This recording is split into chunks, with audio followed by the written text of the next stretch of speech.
So here's the bit where I call up someone's search history and we see if we can guess who it is. No, can't do that, but wouldn't that be interesting? No. So Google uses what it knows about you to try and give you the best results it can in terms of searching, because the more likely you are to click on something, the more likely it is to get it right, the more likely you are to be happy with Google. The problem is, of course, there's an awful lot there. Every YouTube video you've ever watched, everything you've ever searched, everything you've ever clicked on, every ad you ever clicked on, every Gmail you ever sent, and stuff like that. I mean, if you put stuff on a blog, it's public, so you don't get to be really shocked and surprised. If you're blogging all the time about Formula 1, it's not a big deal if someone figures out that you like Formula 1, But if you're talking about something about your friends in an email, it is a bit freaky if, Google figures out that you like that and they start showing you ads for it. So, no. Another thing that search engines do actually is that if they store a copy of a web page, it can be in a cache. And sometimes if the website is down or the page is gone itself, you can actually look at that cache yourself in place of the page. It's also a reminder that it's never gone forever. Even if you put something up and take it down, well, you can only get rid of it if you manage to take it down before any of the spiders ever got to it, to index it. There's one to index this there forever. I mean, if Google can keep every Gmail you've ever sent, it can keep your stuff online as well. It also filters then back results. So if you do a search for 5 words, it'll find all the pages that have all those 5 words. But some of the sites it might have classified as not suitable for children. So it might take those out.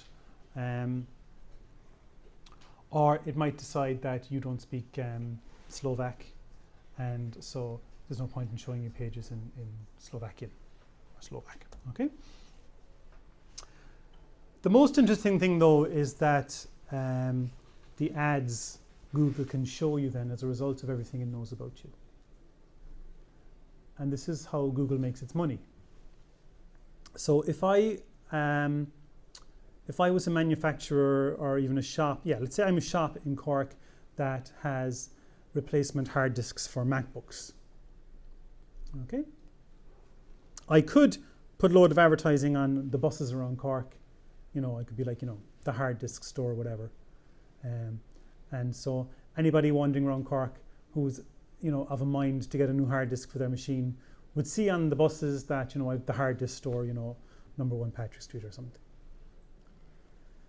But at any given time, the number of people in Cork who might be interested in buying a new hard disk is pretty small. Buses are great for, pubs and stuff because people, are thirsty. And lots of people like going to pubs. But I mean, the number of people that might be wanting to buy a hard disk on a given day is fairly small. However, I mean, if I'm on Google and I'm searching for, replacement hard disks for MacBooks, well, I'm a better prospect than someone who's just walking down the street looking at a bus. There's a very good chance that I'm in the market for a hard disk for my MacBook. So what Google does is it can match up my search terms and what it knows about me and what it knows about where I am and things like that with ads for a shop that sells replacement hard disks, or maybe even a website that sells replacement hard disks. And so the ads match very closely what the person is looking for. So obviously when we did a search for pizza, it didn't know whether we were interested in ordering a pizza or making a pizza, or interested in the cultural and social history of the pizza. But someone who's typing pizza into Google is a good bet for showing an ad. Better than someone who just happens to be surfing the web, or someone looking for bicycle parts. I mean, if I'm looking for bicycle parts, I might be hungry too, but if I'm Googling pizza, then maybe, just maybe, I'm interested in ordering a pizza from Apache. No, actually, it wasn't the ad for Apache it showed us. Who was the ad for? Domino's. So if we clicked on that then, I wonder if it's still open. If we clicked on this, right? So Domino's has said to pizza, and we're going to talk about this in a lot of detail another day. Domino's has said to pizza. Domino's has said to Google, look, if someone's searching for pizza in, maybe, well, it's, yeah, in Cork, okay? Show them this ad. So any large pizza with garlic bread wedges, Douglas Village, Cork, okay? And Domino's has said, and Google, if they click on the ad, we'll give you whatever, maybe 30 cents. So it just cost Domino's 30 cents there now, which is a pity because I have no intention of ordering a pizza just right now. Okay? And there we go. Okay? So that 30 cents though that Domino's paid there was probably better than the, actually it's a bad example. I was going to say because it might have cost them $3,000, to put it on the bus, but actually a bus is a good thing for pizza too, do you know? But I mean, I'm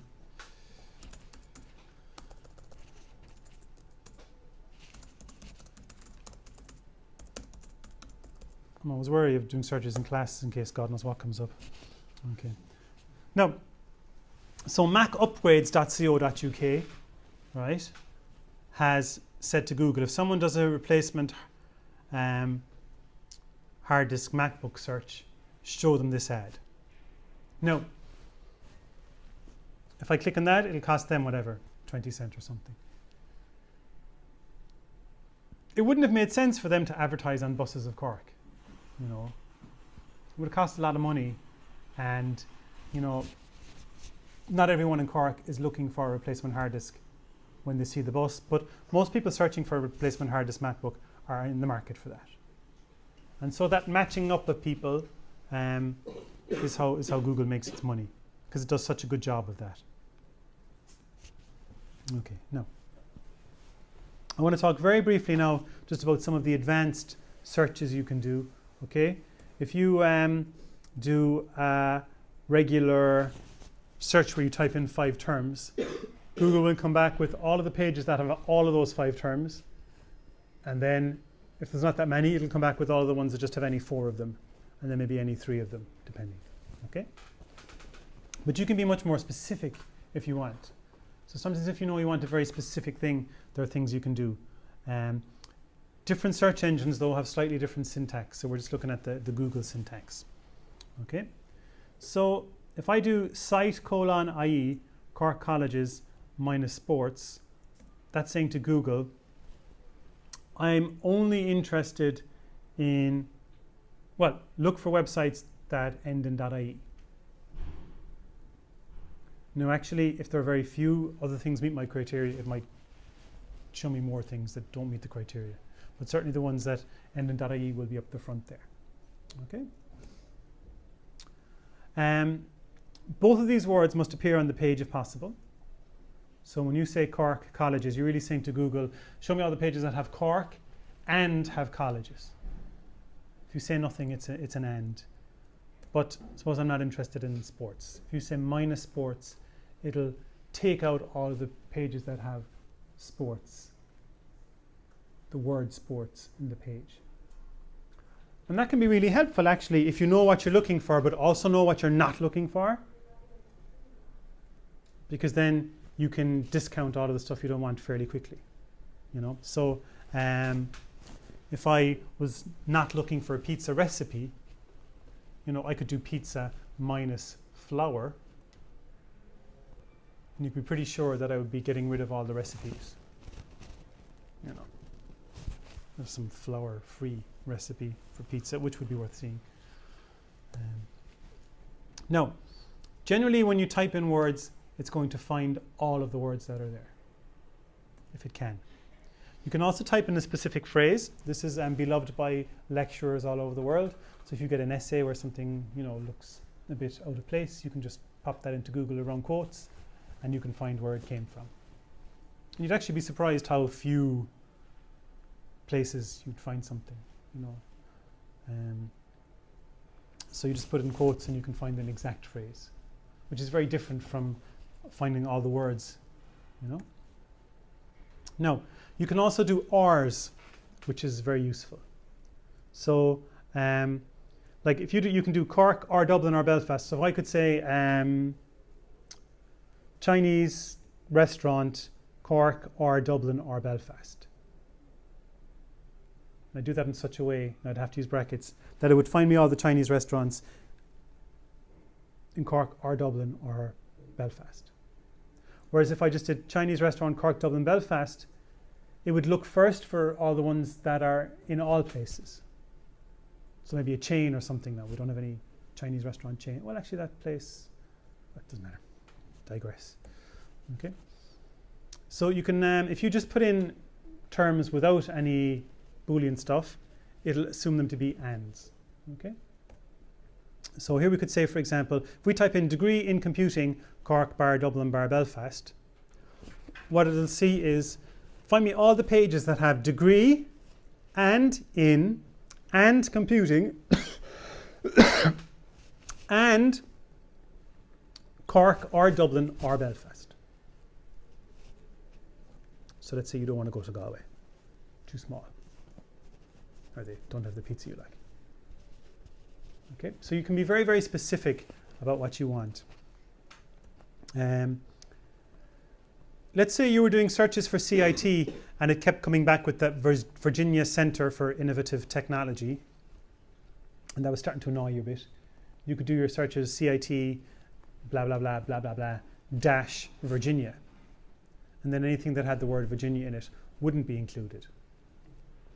Although, you know, if we did a search for CIT right now and something, I mean, if it can figure out the nearest pizza place, you can be pretty sure that if you do a search from CIT.ie for something, you're probably talking about this CIT and not the one in Virginia. But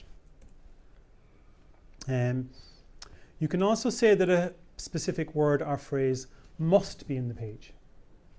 So use a plus for that. Okay, so that can be useful. There are things you can do as well, special things. You can check for a particular term is in the title or only in the text, or it must be in the URL, and things like that. It's really useful actually sometimes if you know you saw something and you can't remember where, but you remember like there was a bit of this in the URL, a bit of this in the address, and there was a bit of this, and you know, you can kind of piece it all together. So if I was to say John Smith in quotes and then cite CIT.ie, it would only search, well no, it would search in all of the CIT ones first. Now if there's only 5 hits, it might start showing me other hits from other places. If I wanted only stuff from CIT.ie, I'd have to put a plus in front of that. And then it would discount all the other ones, just wouldn't even show me.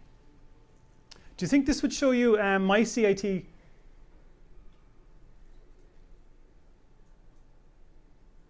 I don't know, but I would think it would. I would say it would just, you know, start at the back. So, you know, my CIT would trigger that as well. You can restrict yourself to particular domains.